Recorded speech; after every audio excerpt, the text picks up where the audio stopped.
I want to remind you of a quick little help section when you are trying to learn the Bernina 880 when it comes to embroidery. So there's probably going to be some symbols, some areas of your machine that you're not quite familiar with, and you don't even know what to look them up in the manual with. So don't forget the little question mark right here.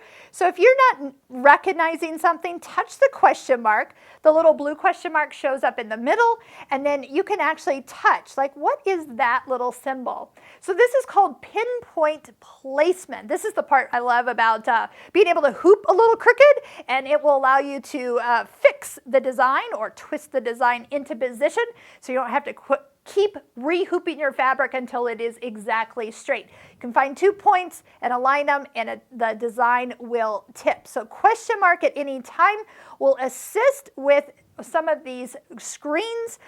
Shape Designer, using this function, embroidery motifs can be arranged in different default formations. We'll have to play with that one. That one's new to me. That's awesome. But just note that you need to scroll down.